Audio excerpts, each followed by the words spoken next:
Et bientôt, la mort qui m'emporte. Tout l'été, j'ai subi le grattement de 1000 insectes au pied de mon lit. L'explosion de fleurs et de fruits, l'exubérance de la végétation, le couinement des muloses et le feulement des effraies. Je me suis couvert de papillons pour t'attendre, caché sous la soie volatile de leurs ailes. Mais la nature se met au repos. Les arbres se dénudent lentement. La vie se prépare à hiverner. Les plantes s'arrêtent de croître, se déshabillent, tandis que les hommes ajoutent des couches de vêtements. La végétation se tapit, s'incline, et les hommes triment plus dur encore, jamais satisfaits, jamais au repos. Le train traverse la vallée enneigée. La scie tronçonne des nuages et les mains des ouvriers. Rien ne s'arrête. Les cheminées y fument comme des funambules sur la corde raide du matin. Et bientôt, la mort qui m'emporte, sans que nul ne le sache, ni dans la vallée, ni dans la montagne, hormis quelques murmures toussés comme une excuse, comme un silence gêné.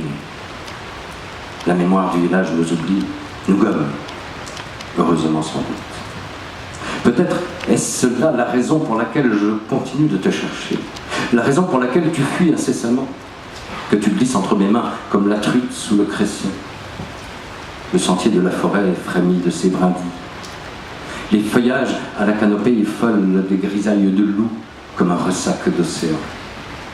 Les ombres des arbres se faufilent entre elles-mêmes d'un fil marron qui scintille d'une lumière d'araignée.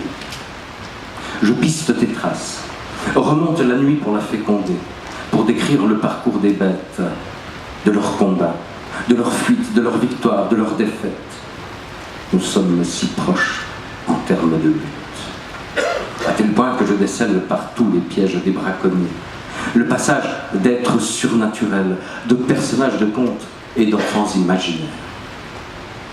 Je retrouve ta trace, brindille elle aussi, dans une clairière, menue, apeurée, irréelle, des yeux de noisetier, une peau de hêtre, seule parmi les enfants disparus de mon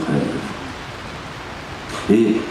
Et te voilà couché dans l'attente d'un soldat de passage ou d'un bûcheron qui braconne la lune au crépuscule. Ils sont comme des loups à cette heure, pullulent, désengagés, désargentés, plus voleurs et dangereux qu'à la guerre. Désir de violence, de viol, toi si tendre, si crayeuse et fragile, si maigre. Et tu penses poésie à chaque coup de butoir que tu imagines.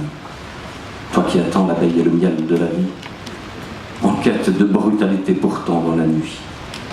Tout le temps que tu passes à te chercher est autant de temps que tu perds à te trouver.